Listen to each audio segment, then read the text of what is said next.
Un dîner à 3, un enterrement, un anniversaire à 9. Bilan, une incroyable chaîne de contagion et 3 morts. C'est l'histoire d'un homme à Chicago, fin février, quand les États-Unis se croyaient encore protégés du Covid-19, qui n'avait pas encore été déclaré une pandémie. Il avait quelques symptômes respiratoires légers, mais pas au point de l'inquiéter, encore moins de se confiner. Cet individu, anonymisé dans une enquête publiée mercredi par les Centres américains de prévention et de contrôle des maladies, CDC, est invité à un enterrement d'un ami de famille et décide de participer. La veille des obsèques, il se rend à dîner chez des amis. Pendant 3 heures ce soir-là, les 3 partagent un repas emporté d'un restaurant. Ils se servent dans les mêmes plats. Le lendemain, jour de l'enterrement, c'est à un buffet que ce patient index se sert à manger, probablement en se servant des mêmes ustensiles. Il présente ses condoléances à la famille endeuillée, prend dans ses bras au moins 3 proches du mort. 3 jours après les obsèques, il a toujours des symptômes légers, ils ne sont pas détaillés, mais la toux est un symptôme fréquent du Covid-19, la maladie provoquée par le nouveau coronavirus. Il se rend tout de même à une fête d'anniversaire, cette fois dans sa propre famille. Le virus, qu'il porte en lui à son insu, va y faire des ravages. Il y a 9 personnes à la fête. Tous entrent en contact proche les uns avec les autres. Pendant 3 heures, ils s'embrassent et partagent la même nourriture. Sur les 9 présents, 7 attraperont ce jour-là le coronavirus. 2 tomberont si gravement malades qu'ils seront hospitalisés. 3 semaines après l'anniversaire, ces 2-là seront morts. Ce ne sont pas les seuls à tomber, dans cette catastrophique chaîne de transmission. Les 2 hôtes du premier dîner à emporter ont aussi été infectés ce soir-là. L'un d'eux finira par décéder, 27 jours après le repas. Pire, le premier cercle des malades en a provoqué un second. Les gens qui se sont occupés de plusieurs premiers malades ne se sont pas protégés avec masque ou gants et ont eux-mêmes été infectés. Et 3 convives de la fête d'anniversaire, bien que malades, se sont rendus à l'église plus tard, après 6 jours de symptômes. À l'église, ils ont touché et passé la corbeille de la quête à leurs voisins de banc. Un fidèle, assis pendant 90 minutes à une rangée d'écart, est la dernière personne recensée de ce cluster par les enquêteurs épidémiologistes des CDC et de l'Illinois.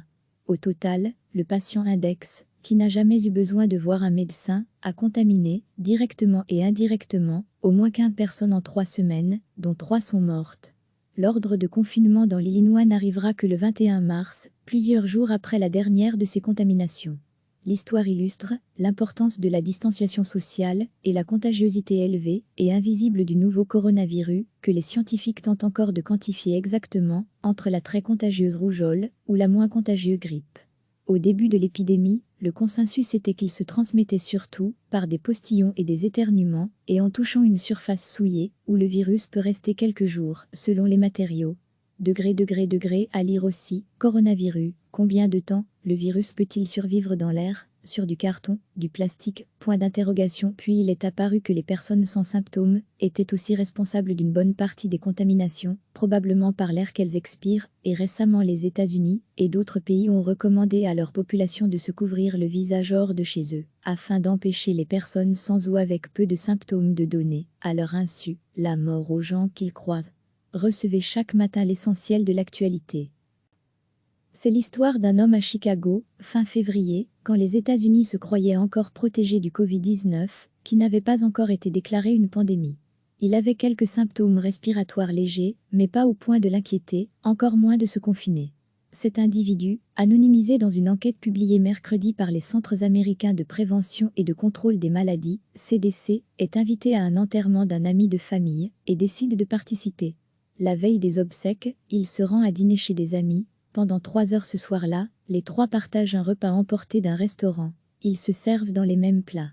Le lendemain, jour de l'enterrement, c'est à un buffet que ce patient index se sert à manger, probablement en se servant des mêmes ustensiles. Il présente ses condoléances à la famille endeuillée, prend dans ses bras au moins 3 proches du mort.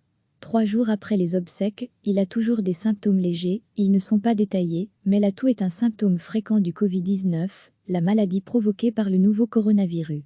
Il se rend tout de même à une fête d'anniversaire, cette fois dans sa propre famille. Le virus, qu'il porte en lui à son insu, va y faire des ravages. Il y a 9 personnes à la fête. Tous entrent en contact proche les uns avec les autres. Pendant 3 heures, ils s'embrassent et partagent la même nourriture. Sur les 9 présents, 7 attraperont ce jour-là le coronavirus. 2 tomberont si gravement malades qu'ils seront hospitalisés. 3 semaines après l'anniversaire, Ces deux-là seront morts. Ce ne sont pas les seuls à tomber. Dans cette catastrophique chaîne de transmission, les 2 hôtes du premier dîner à emporter ont aussi été infectés ce soir-là. L'un d'eux finira par décéder, 27 jours après le repas. Pire, le premier cercle des malades en a provoqué un second. Les gens qui se sont occupés de plusieurs premiers malades ne se sont pas protégés avec masque ou gants et ont eux-mêmes été infectés. Et 3 convives de la fête d'anniversaire, bien que malades, se sont rendus à l'église plus tard, après 6 jours de symptômes. À l'église, ils ont touché et passé la corbeille de la quête à leurs voisins de banc.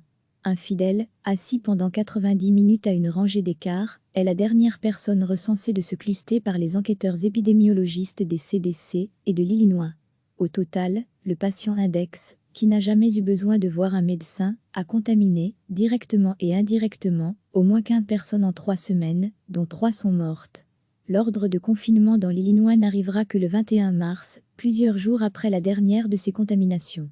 L'histoire illustre l'importance de la distanciation sociale et la contagiosité élevée et invisible du nouveau coronavirus, que les scientifiques tentent encore de quantifier exactement, entre la très contagieuse rougeole ou la moins contagieuse grippe.